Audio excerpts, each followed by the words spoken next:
how would Phil fail at thoughtful and intentional bodybuilding? What are the follies or the pitfalls along the way to that plant breaking out of concrete? Are we looking for a single answer, or are we looking for like a... Feel it out, man. Yeah. Wherever you're at on that. Okay, so the first thing that comes to my mind is, you mentioned fool's journey, so like hero's journey is also in there in my mind, and one is there's a distinct not answering the call, phone's ringing, and you just watch it ring, and you walk away or whatever, and that kind of sounds like there's words to this as well, where it's like I'd rather be fat and happy is like one style of what that sounds like, or some sort of othering of people who put thought and intention into their what they eat or what they do and that type of stuff. Yeah, where it's like I'm fine the way that I am, which I would argue is also true. Yeah. And it's like, are you satisfied with that? Like, are you like actually satisfied? And so there's kind of like this initial, again, answering the call. There's this initial like exploration of one's identity, of what could be gained when, if this body, because it kind of starts with a question, if this body could be better than it is today, what would that mean? Yeah. And so for a lot of people, they think just in terms of the external, so like how it looks. And some people, somewhat rightfully so, resist that and they rebel. And they say, no, I'm fine just as I am. And like, you accept me as I am. Okay. And other people are the complete opposite, where their sense of self maybe isn't quite as like fists up and whatever. And they're yearning to be liked and to be accepted and to fulfill some sort of image that is palatable or desirable even. Which is more like where I personally came from. But so the first thing is like whether or not you answer the call. Like, can you even visualize or imagine or like see a world in which like Phil is fitter than he is today and healthier and more is it possible for age to reverse its trajectory, like from birthday to birthday? Like just thinking in terms of possibility rather than the government says this and the medical establishments say this, you need to do this, and a lot of shoulds and so something around not being able to visualize the impact of body optimization and its value, not having a sense of the value, or being resistant to it. What's another kind of pitfall along the way?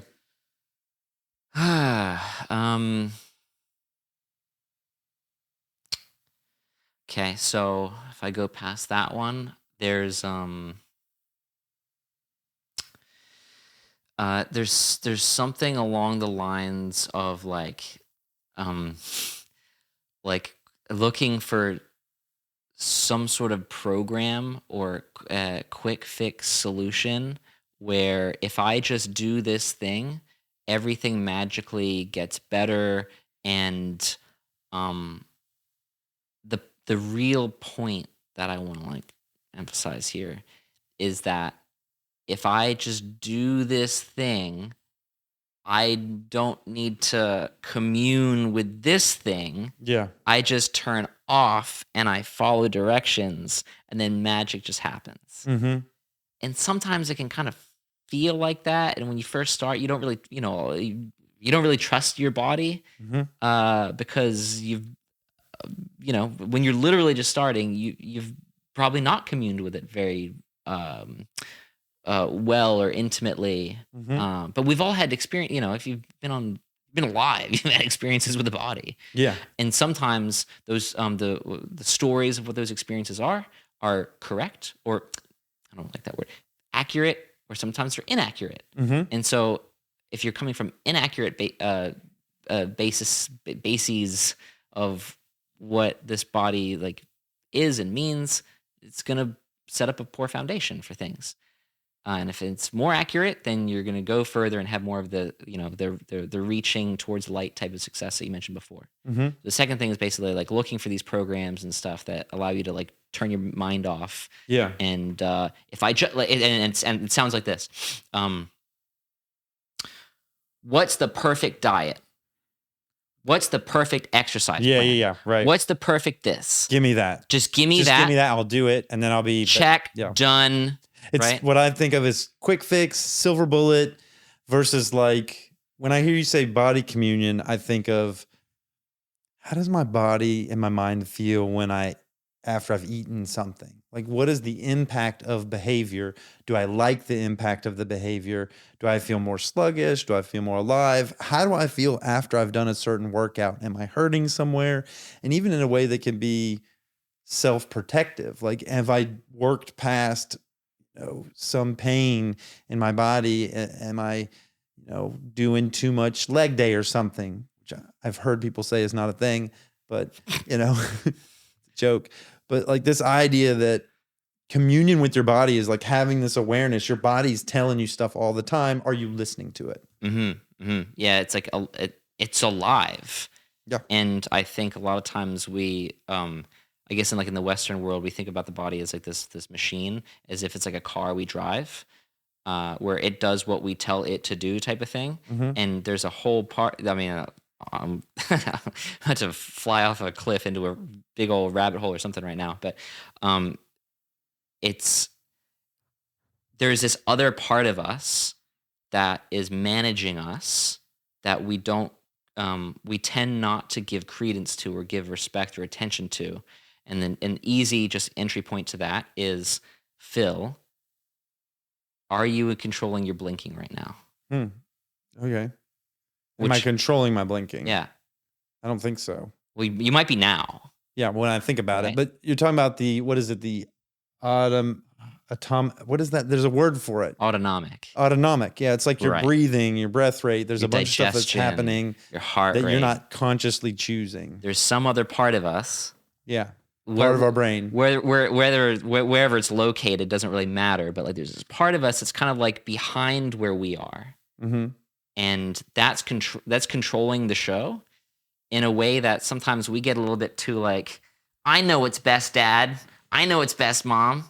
And we start to think that we control this, and that's not really the case. Yeah. And so we have to kind of like work in tandem with this thing. And the first step to that really is to, to have a nice big slice of humble pie and accept that I'm not in control of my digestion. Mm-hmm. I'm not in control of my heart beating and of this body continually processing information for me to understand my surroundings. Mm-hmm. Which, when someone jumps out from behind a bush or whatever at you and you go, and you don't control that. Right. You didn't control that. Right. Or if someone, cute or sexy walks by and you start getting like a little bit like, ooh, yeah. Like, you didn't control that either. When you burst out laughing, you didn't control that. So who is? Right? Mm-hmm. And so when we get into fitness journeys, we tend to it tends to come in the territory of like being very gung-ho and like, I'm going to do this and I'm going to control this and I'm going to, where like I'm in control. Like, forget me being fat or unhealthy or whatever. This stops today. Like all this, I control this stuff. And then we get a little carried away with that sometimes, and then we forget that there's another being in the car that actually has more control over us than we do. Right. And that we must work together, or else we're working against each other. Yeah. And we'll get to this later, but I imagine you've come to this place through your own kind of built awareness around these systems and your own fight. Yeah. And then kind of coming to homeostasis or coming into balance with this thing. I might use the term harmony. Yeah. Because part of its job, like the thing, the other part of us, homeostasis is like its continuous goal. Like let's survive, let's procreate, let's not let you die, Yeah. and let's achieve homeostasis and maintain that balance. And if it gets out, bring it Bring it back. back. Right. Right.